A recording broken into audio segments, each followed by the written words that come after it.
I'm sorry to interrupt. Agnes, we can't hear you. Hello, everyone. I think maybe you can hear me. If that is the case, I will just quickly take over for my colleague Agnes, who has problems with the microphone. So I hope she can resolve that. And until then, I will just take over from here and welcome you all to Updating Europe. This time we want to talk about digital Europe, digital policy in Europe. And we have two great guests. We have Tiemo Wölken here, who's a member of European Parliament for the SPD from Germany. We have Sarah Chander, who's a senior expert on AI policy. And we'll today discuss in two blocks. So first we'll talk about how to regulate the internet, and then we'll talk about AI policy specifically. And so as I just give you a short introduction to our organization. So today we're here together from the Friedrich-Ebert Foundation Brussels office. My colleague Agnes is from there, who still tries to connect. And then the other organization on board here is EuropeTalks. EuropeTalks is an organization, is an initiative of socialists and social democrats across Europe that was founded in 2018. When we noticed, well, we always discuss European politics from a very national point of view. So it's always a national German perspective when we in Germany talk about EU policy, and that's not sufficient. We noticed that, well, in our parliamentarians in the end, they all have to work in one parliamentary group. I think Tiemo can tell quite a lot about that.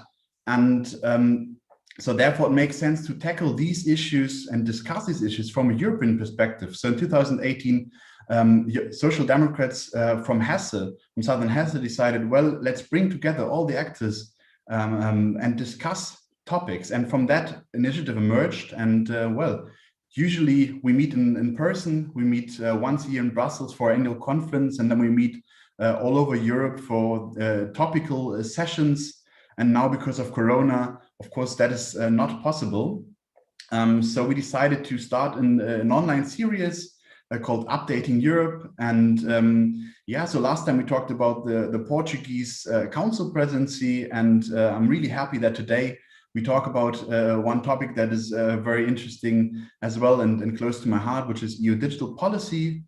And yeah, maybe one more word about EuropeTalks. So far, we have activists from 13 member states, and we are always growing and hoping to gain new members and activists. So everyone who's listening today, although we have some technical difficulties right now, usually this works quite smoothly, and we would really welcome you all to join. So just to get started, let's dive into right into the first block, and I want to bring in our speakers. So the first block is about regulating the internet. There's many debates right now about content control. There's debates about what do we do with tech giants that monopolize power. How is it about taxation? What about taxation? What about discrimination and hate speech? And so we're happy to have two experts on digital policy here with us. And maybe we can just, you can both turn on your camera and we can just start by you introducing yourselves with some words, and also telling us what you think were the most crucial challenges from your personal perspective in EU digital policy, and what is the current state of debate. Thank you very much. And maybe Sarah, can you start? Yes, definitely. Thanks for the invitation, and I really empathize with you with the technical difficulties. I think the more and more we get used to the pandemic and doing all of our events online, we really recognize how reliant we are on platforms, essentially. And this is a lot about what we're here to talk about today. So it's very relevant and to today's topic. So I'm happy to speak about it. So my name is Sarah Chander. I'm Senior Policy Advisor at European Digital Rights, or EDRi. And EDRi is a network of digital rights organizations working on EU digital policy, but also defending digital rights in 45 member states and also non-member states across Europe. We work on a wide range of topics, including issues of platform regulation, but also issues broadly about the impact of technology on our lives and in the digital world, including issues of state surveillance, but also corporate surveillance. So many of the topics that we're about to talk about today are relevant to our work. Specifically on the issue of content regulation and platforms, again, as I was saying, this reliance that we are all experiencing to online platforms is very relevant. Essentially, when EDRi looks at this question of online content regulation, the decisions about what gets to stay online and what doesn't, we see this as a question of power. Power on many levels. So most people, when they speak about content regulation, we really think about questions about the online debate and censorship.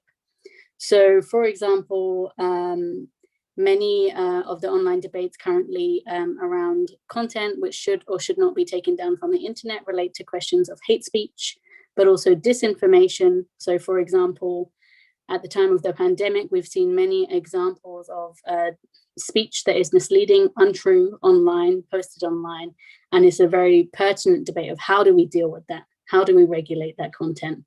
On the one hand, we have content that is unfavorable online and can cause many potential harms by either the proliferation of harmful ideas, wrong ideas, false information, but also the subjection of illegal speech, but also negative speech more broadly against minorities, against women, against people of color, against various marginalized communities in our society. So this is one level of power, right? We are seeing how through online platforms, individuals, public figures, even companies are all tied up with the question of power, power to speak, power to express themselves, and potentially power to impact others in their day-to-day lives. What EDRi really sees is another level, though, of power, which is essentially that in the conversation about that's driven by policymakers currently in Europe today, is when we're setting rules for social media companies, the online platforms, the big ones, Twitter, Facebook, and many more, there is an attempt to sort of mitigate the effects of this harmful content online by putting obligations on platforms to essentially remove harmful speech, illegal speech from the internet. Now, while EDRi believes that definitely there should be clear rules such that speech that constitutes illegal hate speech and many other illegal content should be removed from the internet, what we're seeing now is a very complicated question of how much power do we give to social media companies? How much power to decide what gets to go online and what has to be removed online should we be giving them? This is a very delicate question because on the one hand, we want to see harmful content, illegal content removed from the internet. On the other hand, essentially what we don't want to do is give large technology companies that are essentially responsible for the centralization of our internet, more power to basically determine the terms on which we can express ourselves online. In essence, this is probably one of the main features of the debate that's being discussed right now for anyone that's following EU politics in the Digital Services Act. How far do we mandate, do we specifically require that online companies have to remove speech? I won't go so much into the details. However, I will say one thing. What we're currently seeing with the Digital Services Act proposal is a suggestion that particularly for content that is related to public safety, public policy, public health, there is a proposal that any particular content that relates to these sorts of areas and that can lead to harm in those areas, there is a proposal that social media companies should be put under an obligation to remove such content under 24 hours. Now, what we're very worried about this, not because we don't agree with the removal of illegal content, but what we're worried about is the consequences for democracy and the consequences for freedom of speech, freedom of expression online, but also fundamentally the consequences if we give too much power to social media companies to determine what is right and what's wrong online, but also giving them an obligation and an incentive to make quick, hasty decisions, taking down people's content. We think instead that there's a better way to do it. And actually what we really think that we should be thinking about, instead of very heavy-handed regulation of speech, what we really should be doing is thinking about how Europe can impact the business model of big tech, which really is based on a very data intensive process. It requires a lot of data from us to fuel this business model, essentially collecting personal data about people, making profiles about them, and targeting advertising to us. In essence, we really think that this needs to be the way to address the systemic risks and the systemic harms, as opposed to focusing on more sort of day-to-day questions of content, which really do risk sort of cementing the power of big tech. So yeah, I'll leave it there. Thank you very much, Sarah. I'm sure we're going to have the opportunity to also go more deeper into this later on, but it's a perfect bridge to our policymaker here, to Tiemo. So welcome. Please introduce yourself and also let us know what you think are currently the biggest challenges. I think you probably will also talk about the Digital Services Act, maybe for our listeners that are not aware what that is. Maybe you can also say one or two sentences quickly about what that actually is. Thank you very much and welcome. I'm happy to do so. Hi, everyone, and thank you very much for the invitation. I'm Tiemo Wölken, as Milan already said. I'm a politician for the German SPD, so I'm a member of the Socialists and Democrats group in the European Parliament. I'm a member since the end of 2016, and I'm working on environmental questions and also on digital questions and digital files in the jury committee. And I'm happy to hear from Sarah already so many important points, which I all totally share. Yeah, we are at the moment at a very important time. So at the moment we are deciding about the digital future of the European Union. The European Commission published a lot of drafts which will indeed sharpen the digital future of the European Union. So we have on the table, we have the Digital Services Act, which could be described as a new constitution for the internet, if you want to put it like this. Then we have the Digital Markets Act, which focuses on dominant platforms and is going to forbid certain practices of very strong gatekeepers. So it's designed to prevent getting platforms even stronger. And then we will, of course, and we will talk about this in the second half of this event, the AI regulation, or AI Act, which is also of utmost importance and is hopefully done right. And we will see later this year another very important AI Act, which is the AI Liability Act, or maybe it's not a standalone act, but integrated in the product safety regulation, but we will see. So this is also very important. And I will just quickly continue where Sarah stopped. So I think one point which needs to be addressed by us as legislators is online advertising. So online ads, especially targeted ads, behavioral ads, they rely on collecting our users' data. They are centralized, they are combined. The data really constitute a digital copy of ourselves, and platforms use these copies of ourselves to address advertisements to us, and this is very harmful for all of us, especially if algorithms also decide which content we are shown when we are using, for example, platforms like Netflix or Facebook or YouTube. So this is highly relevant because these algorithms decide which content is watched. They decide if a video goes viral or not. So this is really, really problematic. So, and I'll stop by naming 4 areas where I think we need to act. So the first pillar is content moderation, curation, and judicial redress. If content is deleted, for example, and the user who uploaded the content disagrees with the decision, at the moment there is no clear rule. There are no clear rules. So we really need a notice and action system which is applied to all platforms.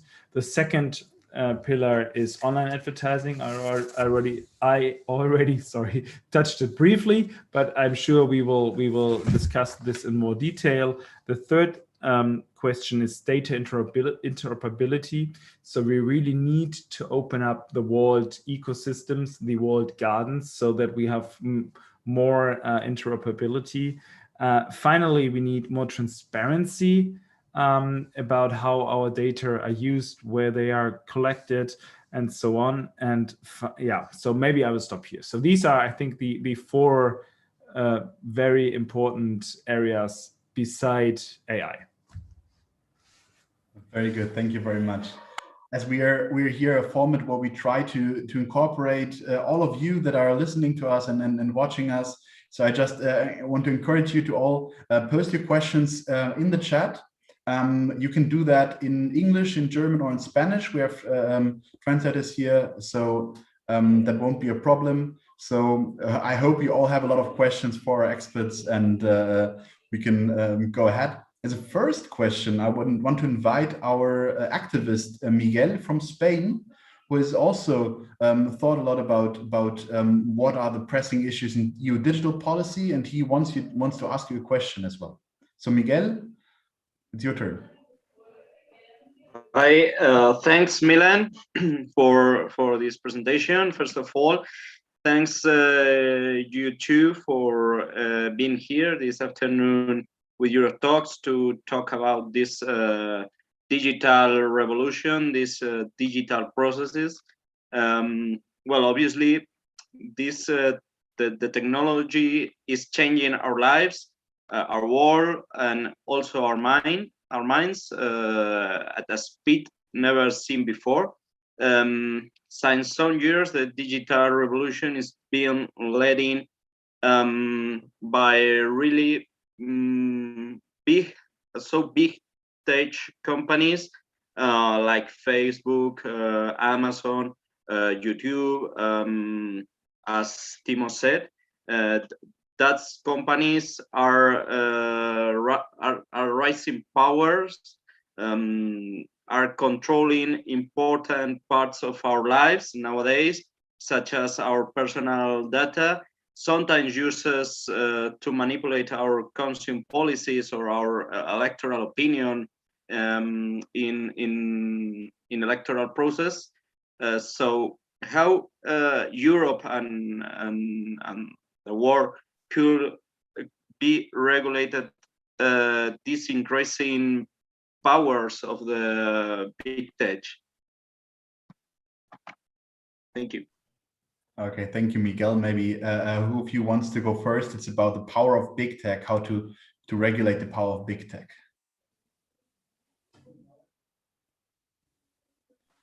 maybe I can really briefly say something, and then I'm sure Tiemo has a lot more to add to this. As is exactly what the Parliament are regulating right now, and so I think that there are many angles to it, right? So picking up from what I was speaking about in terms of content before, I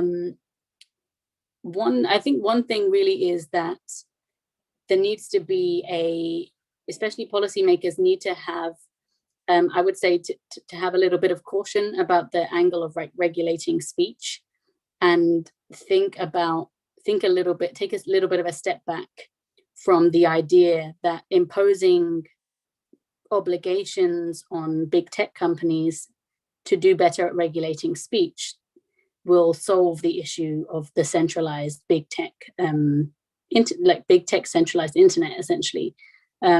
Whilst I think it's because de facto that these big companies do have a lot of power over what we can say online, as they are like the providers of most online spaces, right? I think that there is some importance of having obligations on them, but I also think that we need to take a step back from thinking that this is the only solution to regulating their power. And of course that this is not. So currently EU policymakers are thinking of many other things that they can do.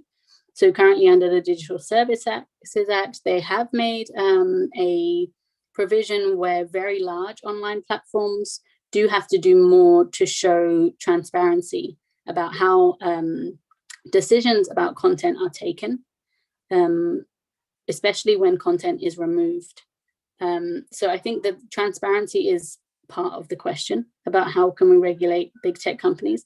But then there's a whole lot more. And then I think we go a little bit outside of this question of freedom of expression, and we go to this question of economic dominance. And for me, this is probably one of the central questions of our times, right? So we live in a really exciting time, like a time of like a lot of interesting academic research and interesting thought leadership that's coming from many people, like, for example, Shoshana Zuboff, who wrote the book, The Age of Surveillance Capitalism. And what they've really spoken to is basically about what Tiemo has already mentioned about the business model of these companies essentially commodifying us, commodifying the information about us, about all the way from, okay, so what types of things do we type into search engines, to very obscure things like, or what is also called as metadata. How long do we linger on an ad? How many seconds do we take before we scroll from a certain ad to another on Instagram?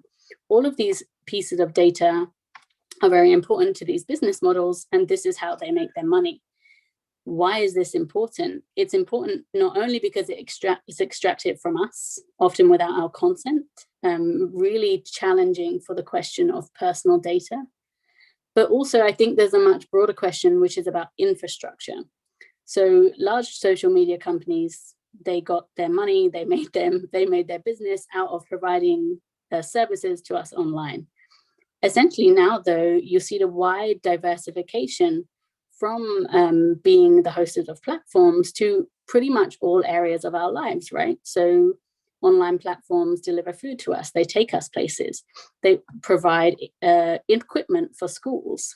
During the pandemic, we saw more and more of us became reliant on Zoom, not just to do our work, but also to deliver school services, educational services, things that were previously known as public infrastructure and public services are now being increasingly governed by what are private companies, essentially.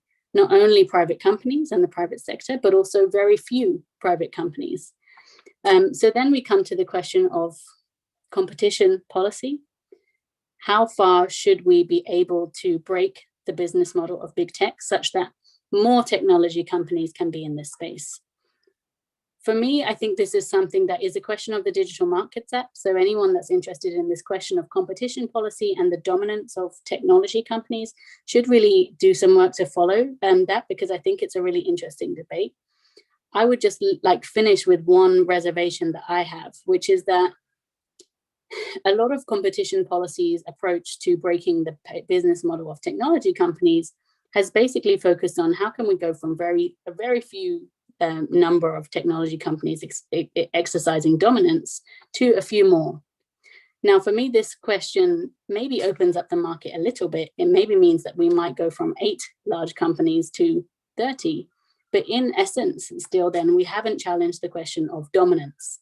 Still, we have this idea that actually public infrastructure, private individuals, for all sorts of decisions in all areas of our lives, we are still dependent on the private sector, as opposed to the democratically elected public sector that we should be developing, expanding, and making more accountable. So this is just maybe this question of dominance and the role of technology companies is what I would leave with on that point. Thank you very much. So Tiemo, tech companies having impact on all aspects of our life, and is creating more tech companies the solution for everything, or what else needs to be done? Obviously, it's not the pure number of companies, but it's how they behave and how they treat their customers. So normally we think we are the customers of Facebook, but of course we aren't. Facebook's customers are the ad sellers, so is the advertisement, the advertisement sector. So we are the object, right? We need to realize that, and this is not only true for Facebook, but for almost all main platforms, maybe except Twitter, as they don't as their stance in the advertising business is not as big as the business of Facebook or YouTube, for example. But they're getting there more and more. So even Twitter now needs to earn money, and you see that they are changing their practice. So you will see more advertisements, you will see subscription models also. So this is, and so that's why I argue it's not the number of platforms isn't relevant, but it's relevant how they behave. And Sarah perfectly described what we can do with the DSA and what's important in the DSA to regulate these areas. But I would maybe elaborate a little bit more on the DMA, so the Digital Markets Act, to break the power of the most dominant platforms, of the so-called gatekeepers. And I think the proposal by the Commission is indeed a very good start, but we need to improve it. And I'm working on the DMA currently, and my objective is a future-proof, flexible framework that doesn't become obsolete in a few years. So I really want to make sure that the DMA fulfills its objective of empowering platforms to unlock their full potential and allowing end users and business users alike to reap the full benefits. So I think the DMA shouldn't be only seen as a stopgap against the dominance of well-known US platforms. Unfortunately, some members of the parliament thinks the DMA is only designed to stop Facebook, Amazon, Google, and Apple. But I think this really misjudges the potential of the DMA. So as we all know, digital markets change, they change rapidly. And I think the DMA should take the nature of the digital economy into account. And the DMA should not limit itself to just some core platform services. So maybe that's too technical, but I really want to have a future-proof piece of legislation. So we really need to address today, now, the next potential gatekeepers. So technologies which aren't gatekeepers right now, but they are on their way becoming gatekeepers.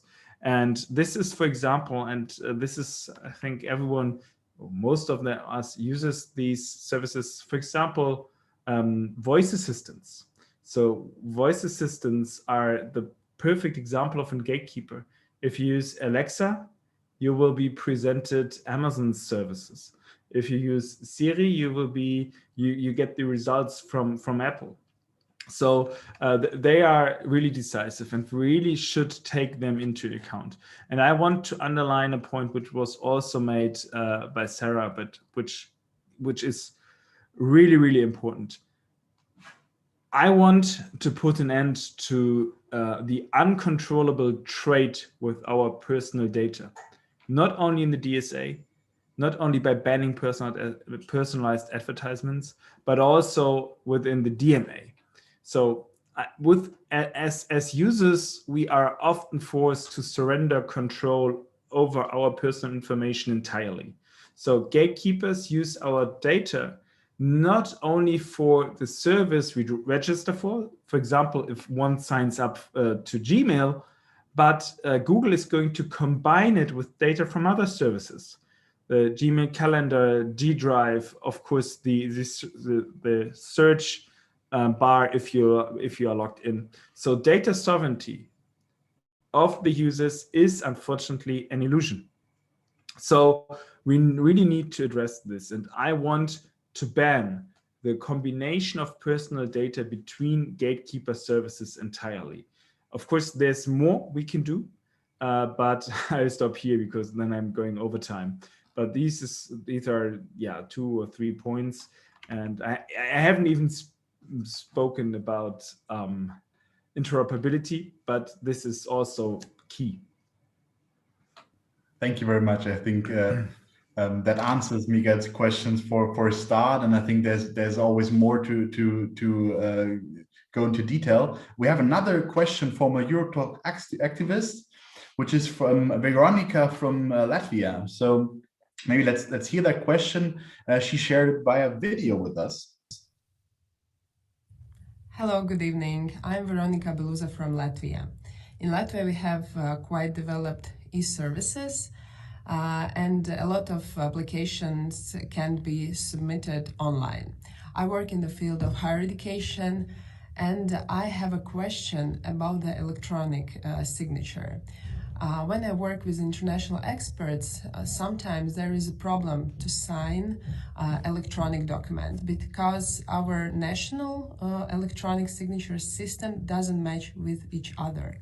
How do you think? How it's real to create European or international common electronic signature platform or system? Thank you. So this goes into a different direction. This is a question of freedom in the European Union, maybe the common market of e-services also. Yeah, so the floor is yours.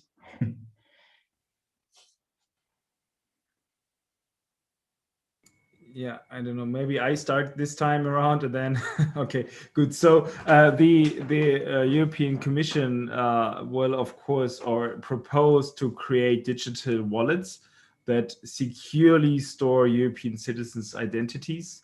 But the key question is here really, this needs to be fully controlled by us, by the citizens. And it needs to be 100% freiwillig, sorry, not voluntary. Voluntary is the word, right? It's too late for me, I'm sorry. And so if we are forced to use such a service, this would become a tool for civilians, I am afraid. So voluntary is absolutely necessary. And this would indeed help that we can sign documents, identify ourselves within the European Union. And to be honest, it will be very interesting to see how this solution will be implemented technologically. So some argue it needs to be a blockchain, which I would doubt, to be honest. But we are still waiting for more details on this from the Commission. So I think European-wide ID which is in parallel to ID solutions which are already in place in the member states. It's technically, you can imagine that from the technique side, but in in real life, it's really difficult to see if it really works.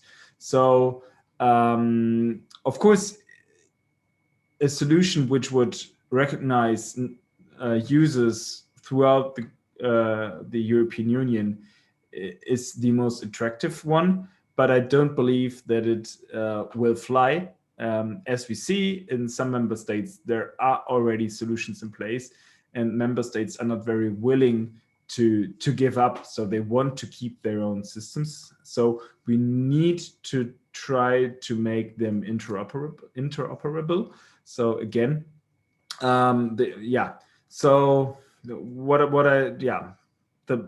main takeaway would be, yes, it's a good idea. It's helpful. It's necessary. We need to find a solution which keeps the existing systems. And the most important thing, it needs to be fully voluntary, and no one should be forced to use it. Thank you very much. Sarah, do you have anything to add on that question? Yeah, I can very briefly complement. So I think there's 100% agree about this point about voluntariness for many reasons, not just about this question of e-signature, but for all questions of electronic identification. There is a broader question about how will these systems impact all people. And when we say all people, a lot of the debates in the EU policy sphere relate to EU citizens, but not all people in the EU landscape. And so this also includes people that are undocumented. There's, I think, a danger sometimes in many political debates is to have the conversation on the digital in a silo to other social issues. So the question about EID and many other e-services, there are questions about e-voting, many other conversations that are happening that are very interesting. But I think often many of these conversations take a presumption of universality, that many of us are in the same position. The platform for undocumented migrants does some really interesting work about how, in particular, many such systems, not just e-services, but also this ongoing question of the digital green pass, and these questions around access to vaccines as well. How will they impact undocumented people? And I think this is a question that I think all EU policy on digital can't avoid, this social aspect of this question. The other thing would be, and this is again the concern I made before, again, is about infrastructure. So these are new infrastructures that we're speaking about. Often it isn't a big part of the conversation about what will be the consequences on public infrastructure, who delivers such systems, how much do we rely on the public sector for their development? If we do, then what are the consequences for democratic control? This is a conversation that comes up a lot in the AI debate, and so I'm happy to explain a little bit more in that context. But this is often a question in my mind when I hear things relating to the greater integration of e-services online. My question is always to ask, who will develop those systems, who will operate them, and what does that mean for the coherence and the power of the public sector, questions of infrastructure. So I would add that too. Thank you very much, Sarah. That's exactly a perfect bridge to our next thematic block, which is AI. And I would like to hand over to Agnes, who now hopefully has a working microphone. Yeah, I hope as well. So can you? Perfect. I'm really sorry. I don't know what the problem was, but luckily I had some other headphones with me. And yeah, as Milan mentioned, so for the second part of the event, we wanted to focus on artificial intelligence, which is actually a topic that our viewers voted for at the last event and wanted to hear more about.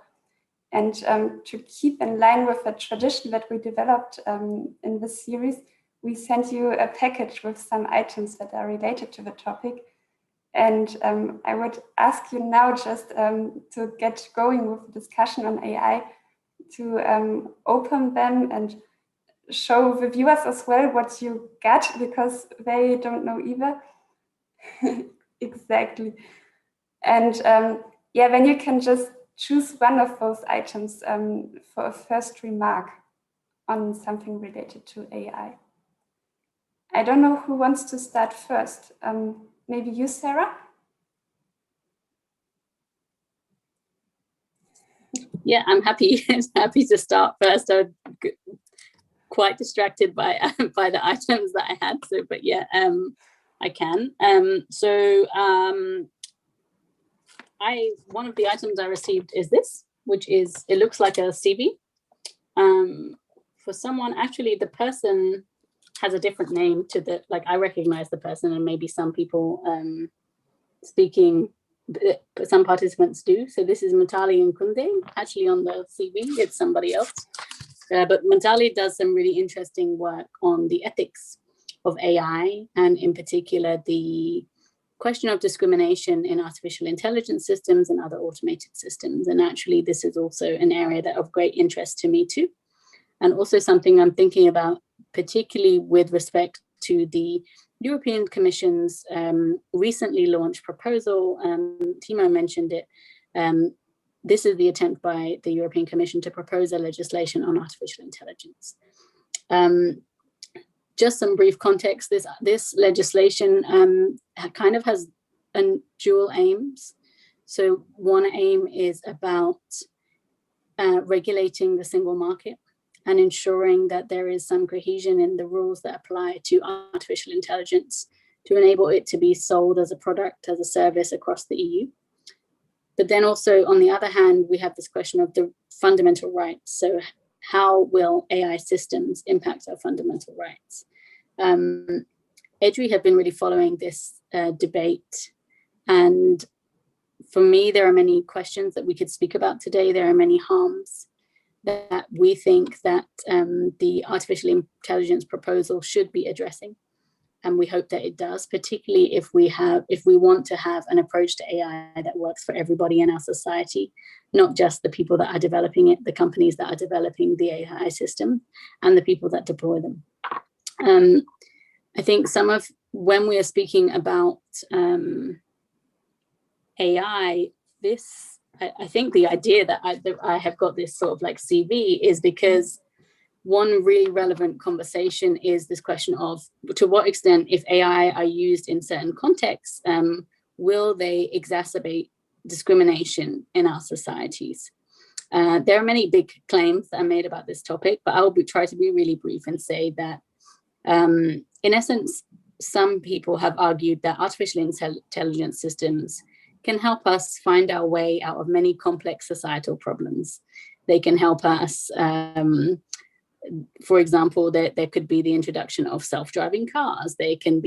Various tasks can be automated. Various tasks previously done by humans could be complemented, replaced, sometimes even augmented by artificial intelligence systems. One of the claims is also that AI systems are less biased than people, and therefore we should use them in contexts like hiring to say, we will basically use them because the computer is neutral, essentially, and therefore problems in hiring, such as discrimination against people of color, women, elderly people, LGBTI people, if we apply AI systems to those tasks, we will remove the bias. It's been a key ask of EDRi that we do not fall into this trap with the EU AI regulation, particularly because we've seen with countless studies that in various contexts, AI systems can be simply just as discriminatory as when tasks are performed by people, and in some cases more. Why more? Because of this very assumption of objectivity that we apply to AI systems, meaning that in many ways, the discriminatory assumptions, the discriminatory outcomes of these systems are objectivized and ignored, harder to prove, and sometimes of greater scale when they are the result of AI systems. One often given example is the question of facial recognition. So systems which purport to be able to identify people,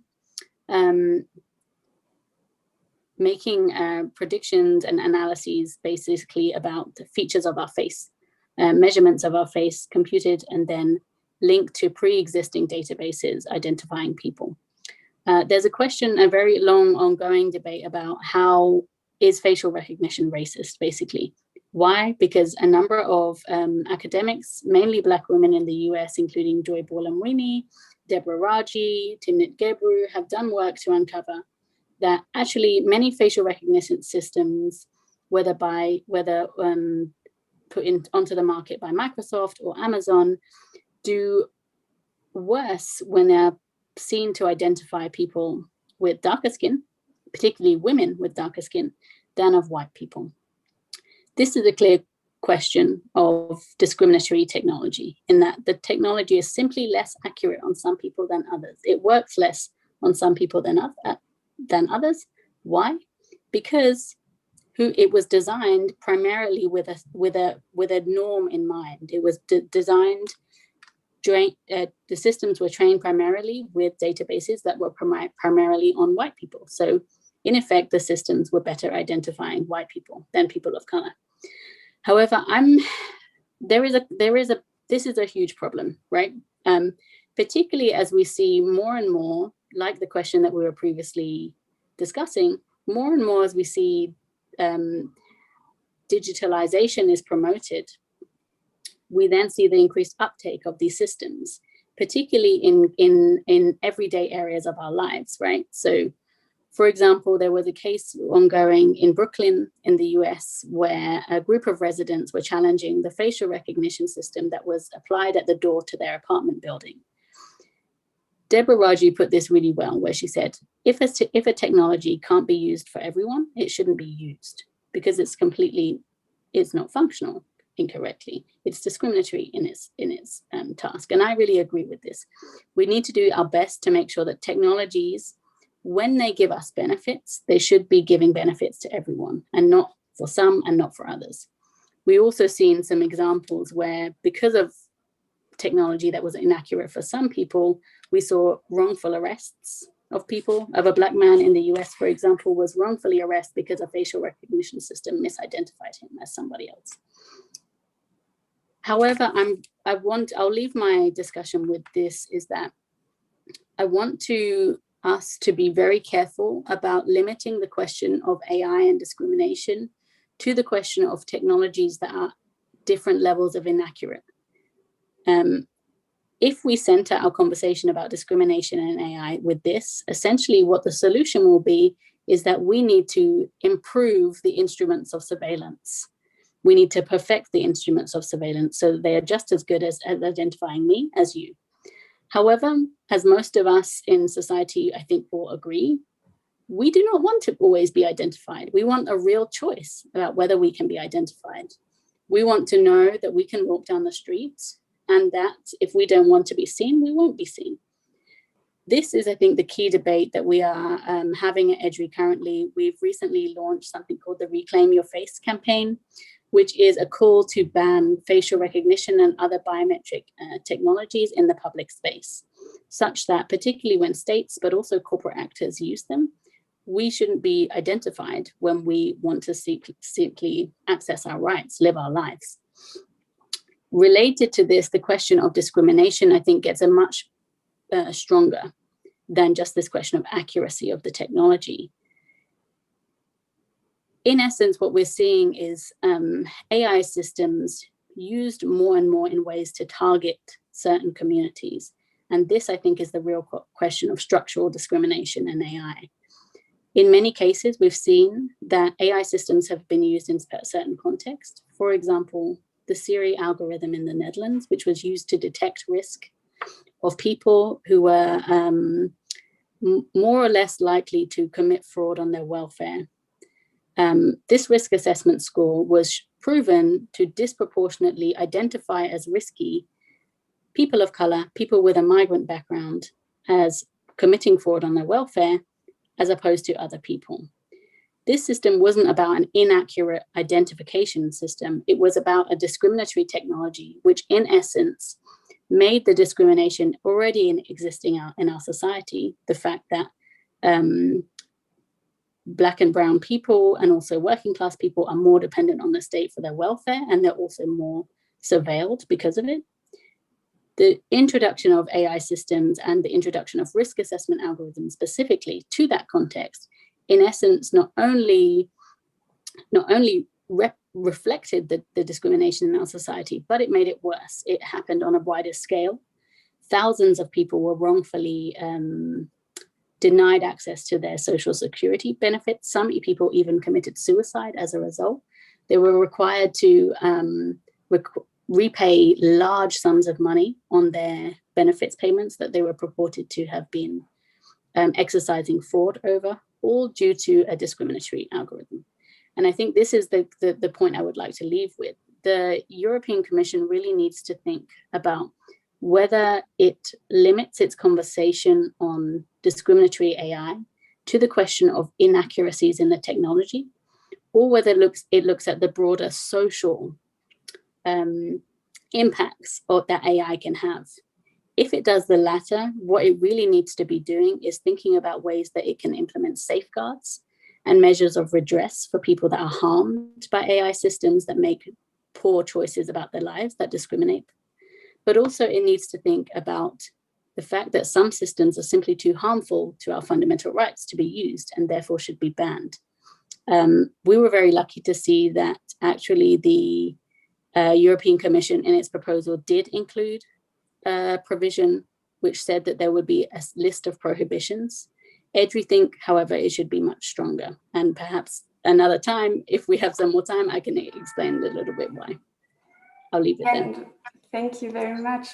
Tiemo, maybe you want to add up to this. I mean, Sarah showed quite clearly how many examples there are of where AI is discriminatory and how big of an issue it actually is. And one of the reasons there is now this EU regulation coming on the table is because we want to have an artificial intelligence that is in line with European values. And I mean, being non-discriminatory would be one of the main values we have. So how are you trying to tackle this problem and looking for a solution?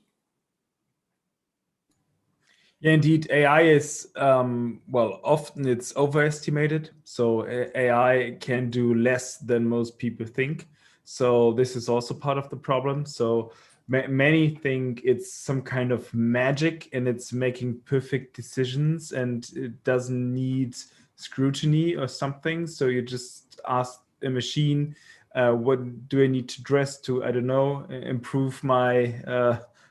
no, not improve, I don't know. Well, so they think AI can do a lot more than it's actually capable of. So, and I think we need a lot of time until we will see a general AI, which is really smart in the sense that you can ask the system to do more things than one very specific task. So of course, in some areas, AI already is really competent. For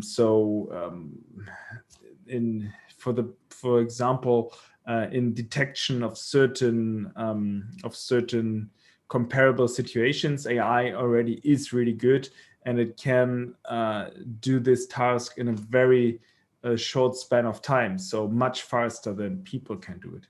But as Sarah perfectly described, there are enormous risks. And unfortunately, many of these risks are because of the biased data sets, which are used for the training of AI. And for that, we need more scrutiny. And for example, we need more transparency, and we need qualitative standards for the data sets which are used for the training of AI systems to make sure that they are indeed not biased and do not discriminate people. And Sarah really highlighted already the examples where this has an enormous negative effect. So redress is the absolute minimum. So to compensate people who suffered from wrong decisions made by AI. But we need to do more. So we really need to improve the system which the Commission introduced to us. So the Commission's AI Act defines AI by 4 categories. So we have the category of unacceptable risk, where AI shall not be used. Then we have the high risk, where AI systems must meet strict requirements. And we definitely have to discuss if the requirements are strict enough as proposed. I think they aren't. So because it's more or less self-assessment by companies, we really need public bodies to look into that. And finally, or not finally, but the second lowest stage is AI with limited risks. And for these applications, only some transparency rules would apply. And then we have minimal risks, so where only code of conducts, for example, would be established. And we really need to carefully look at these areas. And well, one of the biggest problems for me is facial recognition, which the Commission claims is banned because it's an unacceptable high risk. But then there is an exemption, and there are so many exemptions that you can't really say that facial recognition is banned.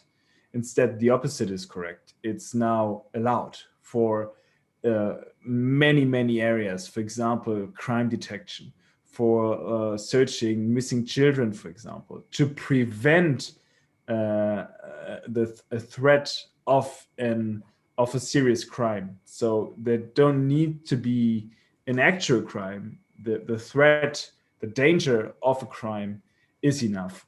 So this is by far too weak.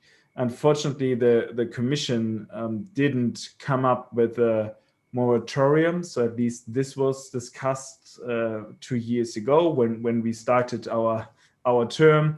The Commission, internally thought to stop for 5 years to allow facial recognition, so that we have enough time to fully assess how difficult, how dangerous facial recognition is. But unfortunately, this is now off the table, and the proposal by the Commission is as I said, it's not a ban, it's allowing facial recognition in many areas, and this is really problematic for me. And hopefully we can change that, but let's see if we will find majorities in the Parliament to reduce facial recognition. Yeah, and you also mentioned several aspects that allude to the items that you got, Tiemo. So one is actually quite similar that you both got. So you already both alluded to it, that AI is not necessarily what you think and is not as powerful as you might think. So this was the figure that Sarah got, for example. I'm not sure if you can recognize it, but it was C-3PO from Star Wars, the human robot.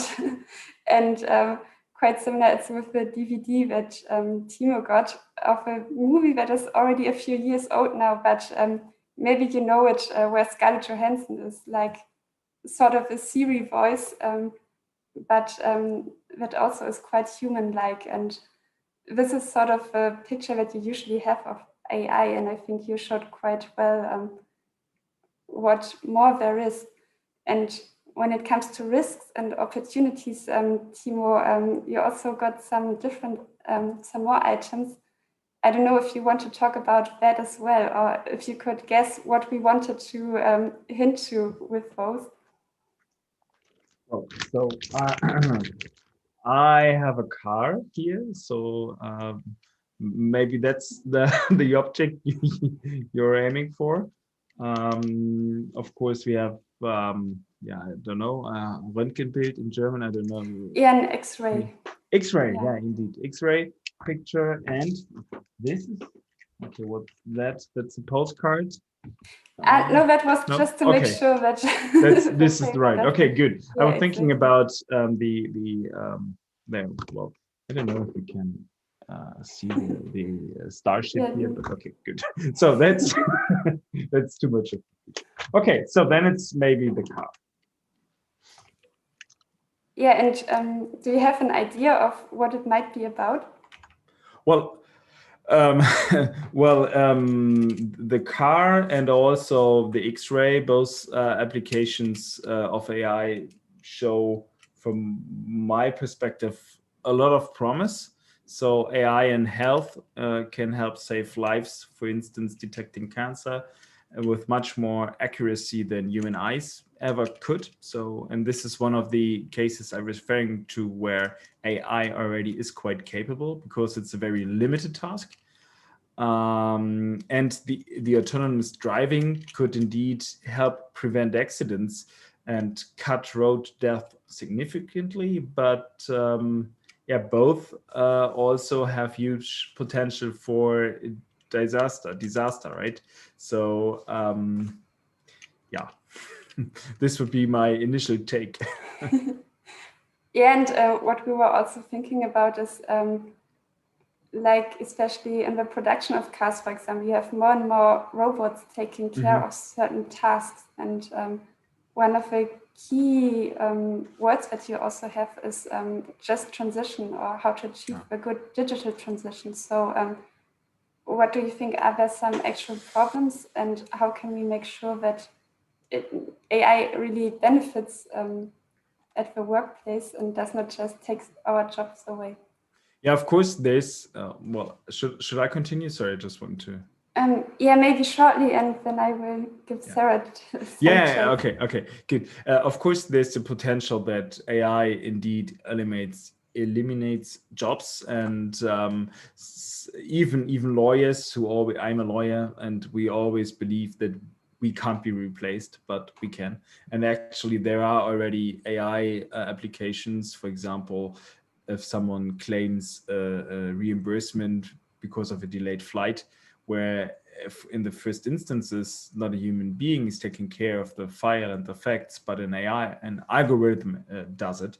So there is a threat. Yeah, and we will, of course, but I'm, as always with new technologies, I think that new technologies also create new opportunities, new possibilities, new jobs. So I don't think that AI is potentially negative when it comes to employment. Do you agree, Sarah, or do you have another take on the topic? I think that I would encourage participants and anyone sort of new to the topic of AI, going back to something Tiemo said earlier, is that, like, we believe that AI is more than it is. We also have this increasing tendency to believe that AI is separate from people. AI is not separate from people and is not an entity in itself. It's also not apolitical, right? So I think all of these things we need to bear in mind when we get questions like, will AI replace jobs? AI will never replace jobs. Our employers and our governments will make decisions that prioritize the introduction of certain technologies, optimized for efficiency, rather than promoting jobs. And I think this is an important question to repoliticize AI, this notion of AI or automation or technology, or in any broader terms that we think about it. I think this is really important because often the policy debates on AI assume that society is passive to technological change, but actually we are the creators of it, and humans are the creators of all technologies, obviously, but also we promote this technology and we make political decisions to bring the introduction of technology about. One example of that, I think, is if anyone is super interested in digital policy and wants to look into some European Commission policy documents, you can look at the Digital Compass, which is the European Commission's sort of like projections for the coming years. It sets out some certain goals that it thinks Europe should take. One such goal by 2030 says that the European Commission is aiming by 2030 that 3 out of 4 companies in Europe should be using cloud computing or AI. This is a very political choice, and it is a very specific choice to bring AI systems about, to use them. The reason I'm saying this is that the question is not that AI is inevitable. And the question is about like how far our policymakers, how far the people in our governments want to see AI introduced in certain areas. This all might be fine, particularly in these areas where we can see evidenced goods, evidence benefits coming from AI. If we can really prove that AI will equally impact us all, that will equally benefit, then we should have no reason to resist its introduction. However, in many cases, a lot of the benefits are presumed. In other cases, AI will have many consequences, not just in our fundamental rights. So this question that we've talked about already about discrimination, but also the point about facial recognition, and also what the extent to which do we become a mass surveillance society? Do we become a society where no public space is safe? Do we become a society where a government or a company might be able to know, even though we haven't told them, if we were at X or Y protest? Do I really want my government to know that I was at, and say I'm a French citizen, for example, do I want my government to know that I was at last June's Black Lives Matter protest in Paris? Particularly if that government has a political agenda on cracking down on such levels of political activism. These are sorts of questions that I think that we have to ask. Who benefits from the introduction of such technology? Who loses from the introduction of technology? And how will the introduction of such technology fundamentally reshape our society? The consequences are not just about fundamental rights, like the ones that I've explained, but also environmental impact. So a recent paper by Timnit Gebru, who looked at natural language processing systems. So the technologies that basically make inferences and analyze the text. Could be text that we type into a search engine, could be other types of text, showed the massive environmental impact, energy consumption that was coming from just the development of such a machine learning system. So we have fundamental rights impacts, environmental impacts, but also economic impacts. Going again back to this question I keep saying about infrastructure. What is the consequence on the extent to which public infrastructure, democratically owned, controlled by the people, controlled by democratic governments, to what extent, what impact will the introduction of such technologies have on them? Particularly because they're primarily developed by US-based companies, private companies, who do not have the best interests of people at heart. Essentially what they have the best interests of are for economic efficiency and profit. So this is what I will leave with. I think that the question of should we be generally pro or generally against AI, I think it's not the question. The question is who benefits, who profits, and there's going to be a very different answer depending on different contexts. But in many contexts, I think it won't be the people. Yeah, I think that's an important point, and you showed a lot of different dimensions on why this topic should matter to us. And there was just this week an interview on The Guardian where it was also said it's not only about ethics, but about the question of power, just as you said.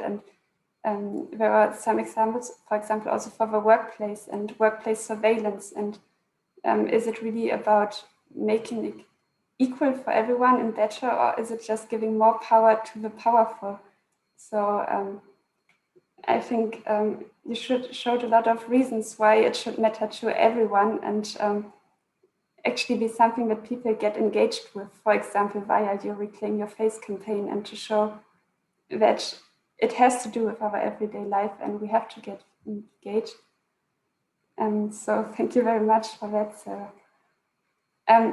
now it's the last sunny day in Brussels, so we are planning to not keep you up too long and to finish on time. And to make good on that, I would now like to give you the chance to ask you whether there is one final message you have to the viewers on why this topic is important, why they should get engaged, or is there some point that we did not yet mention that that you find equally important when it comes to digitalization and the digital future in the EU?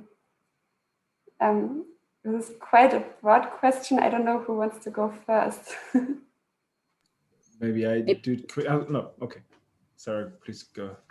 But I could go because I could be very quick, which is that I really think I said all I could say about if I can convince you about the need to think about who profits, whose interests are such technologies introduced, then I've done my job, I think. But one thing I would say I'll leave you with is to reiterate the call for people, particularly if you're an EU citizen, to share and join our Reclaim Your Face campaign. So the Reclaim Your Face campaign can be found if you just type in reclaimyourface.eu. And in essence, what we're trying to do is call for a ban on the use of facial recognition in public spaces.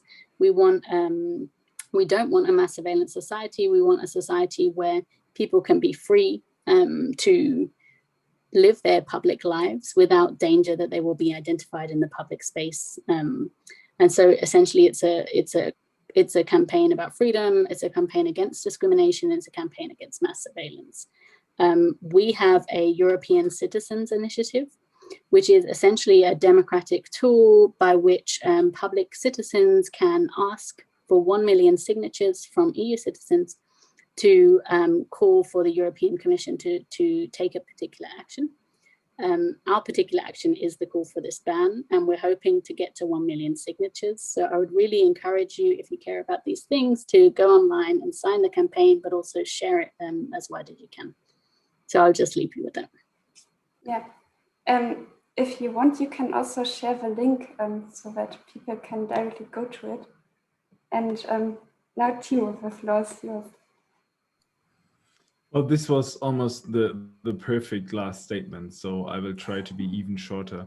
Well, it's now that we have, I think, the last possibility or opportunity to shape our digital future, to make digitalization in the European Union right. We did a lot of mistakes in the last years. As an example, I think the copyright directive, which is awful. And then now we can do it right with the DSA, with the DMA, but also with AI regulation. But for that, we would need the support of everyone out there, so especially of the civil society. And as I said, for example, I really think that facial recognition is dangerous, but many members don't think so. And it's more important than ever to raise your voice, to sign the petition, to sign the call of the Citizens Initiative, so that the European Commission has to take it on board, has to propose a law. So this would be of utmost importance. And of course, there's time pressure, as we are already working on the files. And yeah, I just would support it. And to stop, maybe to end positive, I think we really have the possibility to shape our digital future in a better way than it is right now. And we should use this as Europeans together. Yeah, and I would also add maybe to what you said, that we as citizens also can actually put up the pressure, as you mentioned.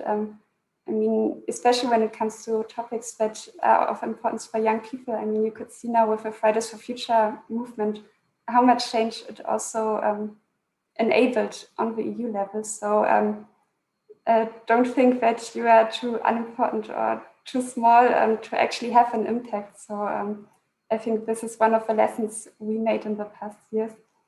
And yeah, thank you both very much. Also, thank you to Milan, who joined us today for the first time. Usually it's Vivian and me moderating, but we are both not that big of an expert when it comes to digital policies. So it was really good to have you with us today here, Milan. And I don't know, maybe I will give you the word so that you can say some words as well. Okay, just thank you again, first to our experts for being here and talking to us, and also to everyone who listened. I think this was really interesting. It gave a lot of food for thought, and I really hope we can, everyone can take this home, and also next Europe Talks meetings, we can really talk about this in more detail and share our thoughts. So enjoy the sun. Yes.